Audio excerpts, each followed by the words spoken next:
Death threats, denials, and damned lies. These were the most important ingredients from this morning's testimony by former President Jacob Zuma on day 2 of his testimony at the Zondo Commission of Inquiry into State Capture. Good afternoon, my name is Pieter du Toit. I'm News 24's assistant editor for In-Depth News, and joining me this afternoon on the balcony here in Parktown is Jeanette Chabalala, our senior legal correspondent rather. Jeanette, good afternoon, and give me your impressions of the morning. The president took the stand again, made dramatic allegations, dramatic claims. Then there was a long legal fight about process and procedure.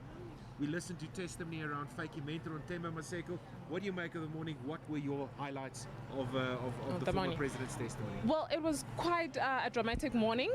The former president was seemingly worried about a call that his PA apparently received last night between 7 and 8. So what the PA said to him was that a man called her and said that, tell Zuma that we are going to kill him, and we are going to kill his children as well. And there's even a threat to his lawyer as well. Exactly, and Zondo was not happy with the threats because, as you can remember, over and over again he's been saying that threats can't be made against witnesses that come to the commission and give their testimony. So he found that wrong, and he said that because the former president obviously has security, and he said that Zuma's lawyer must be protected in some way. So there needs to be a conversation between the lawyer and the legal team, the commission's legal team, to see a way of how they can actually protect them. So Zuma said that he has lost a child before. I don't know if we can believe that the death threats, but Pieter, what do you think? Do you think we should believe him? I'm not convinced. So this is an editorial. This is comment from me. I'm not convinced. Jacob Zuma is very adept in playing the victim. We've seen that has been his tactic over the years. Whenever he's been in a tight spot, he manages to get and cajole public sentiment on his side. Yesterday was a dramatic day where he also made all these fantastical claims and allegations about plots and conspiracies against him. This morning he started with a bang, making more allegations and claims. He didn't say, Jeanette, though, maybe I missed it, but he did not say that he reported it to the police, or that he's spoken to the police, or that there's an investigation, or that he's spoken to the police's VIP protection unit, or that he's spoken to his lawyers, or that he's asked for extra protection. So I think he's very clever. He knows how to manipulate public sentiment. I believe it's part of this. Unless there's an official investigation, I'm not really convinced, Jeanette. Okay, so what's your take on Themba Maseko, what he said about the former GCIS spokesperson? I mean, he said that he does not remember making that call. Themba Maseko testified last year that he received a call from AJ Gupta, who wanted the media budget spent as a whole 600 million. So today's testimony, Jeanette, and correct me if I'm wrong, I think today's testimony was less explosive than yesterday. I think yesterday's testimony, Jacob Zuma used 3 hours of the commission's time to make a political statement, to set the scene, to explain to people where this comes from, to explain his position in the ANC, his position in the struggle, how he was removed as intelligence chief, how he became aware of plots, who all the role players are. And then he threw a couple of hand grenades in the lap of the ANC, making all these allegations and claims of spies. So it's less dramatic than yesterday. Yesterday afternoon, Paul Pretorius, at the end of the day, started with his line of questioning. He started putting the questions to Zuma, so Zuma was not in control of the process anymore, and we saw that today as well. Questions about Themba Maseko's testimony, you just referred to that, about Pieter. But before we got to the substance, Jacob Zuma's lawyers jumped up and objected. What did they object to, Jeanette, and what was their argument? They felt that the former president is being cross-examined. He's not here to be cross-examined. He's here just to clarify certain things. So the commission does not even have a statement from the former president. They did not call him like any other witness to actually sit down with him and say, that's what Zuma's legal team was saying. Exactly, they did not call him. But as you can remember, the commission has been trying for days and days to actually get the former... actually months to actually get Zuma's lawyers to communicate with them. And I said it earlier that there has been a standoff between the two. And you heard what Mancha said yesterday, that he was like, I'm going to wash my hands. And this last letter that I'm writing to the commission will be the last one. But that was detrimental to his own client, because yesterday they again complained that they didn't receive bundles of documents. Yes. They didn't receive a number of lever arch folders. And this morning, Paul Pieter said, well, that situation has been resolved. They've admitted that they did get it. So there seems to be some gamesmanship and some politicking as well from Mancha and Musisi Kakane. Yeah, definitely. But I must say that Zuma seems a bit calm, although his legal team, they are not very calm, but he's very calm. Even in his line of, the way he answers, he's very calm. Because I was waiting for him to actually just lose it and be honest. I don't know these people. I never made that call to Themba Maseko, but he's just, Let's talk about the Themba Maseko testimony. Yes. Of course, Themba Maseko was one of the very first witnesses last year in August when the State Capture Commission was constituted. He testified about him receiving calls from AJ Gupta, threatening phone calls, saying that they're going to launch a newspaper and that they want state and government funding. And that when Maseko was reluctant to help the Guptas, according to Maseko, AJ Gupta said that he will be dealt with. He'll speak to his seniors, and that he will be dealt with in that way. Shortly after that, Themba Maseko left government service. He was dismissed.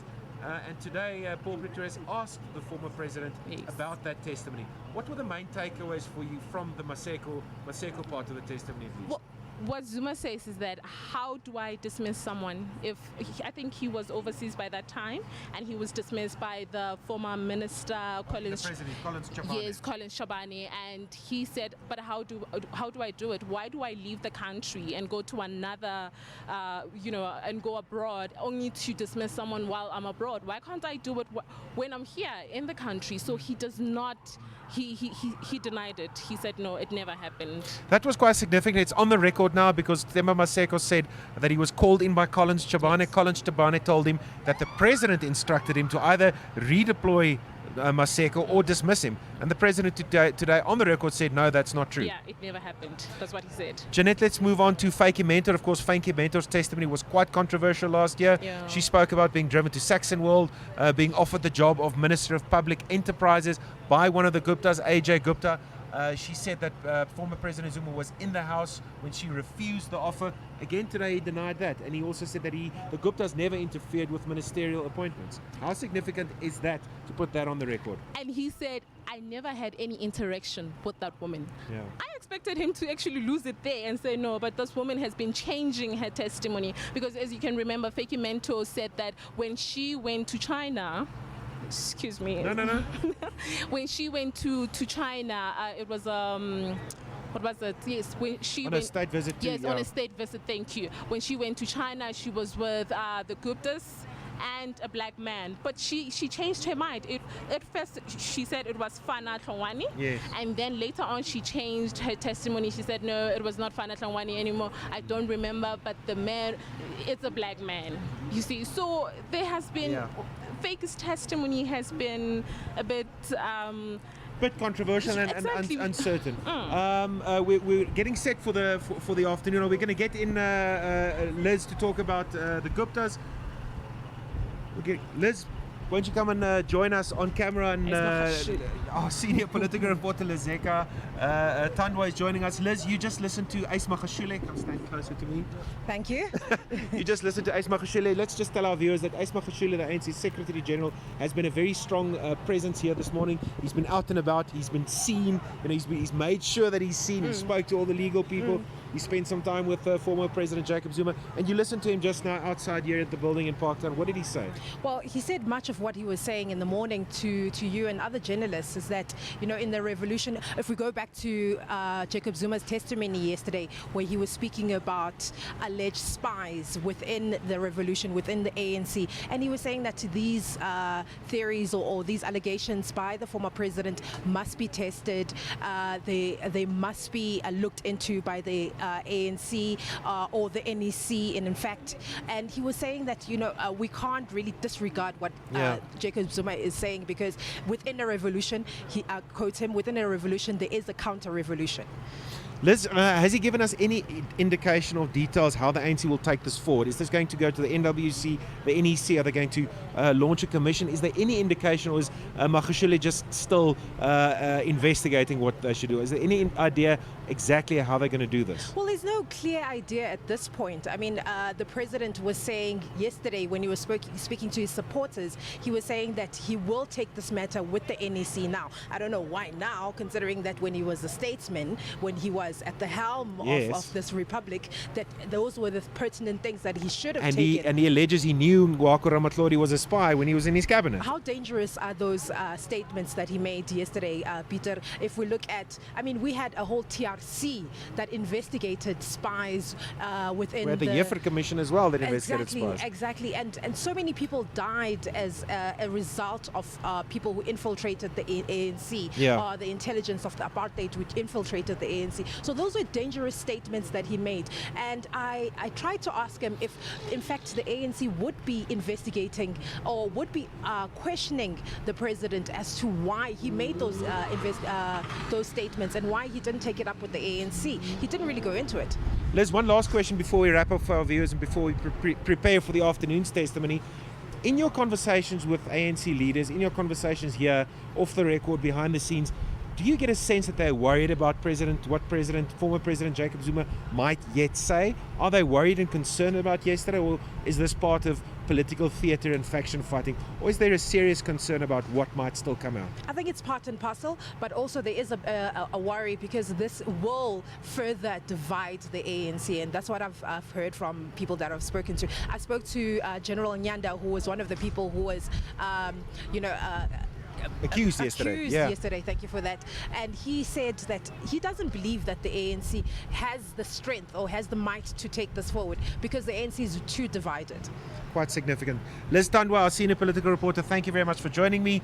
My name is Pieter de Toit. We're looking forward to this afternoon's testimony, seeing what former President Jacob Zuma will say, and we'll be back tomorrow.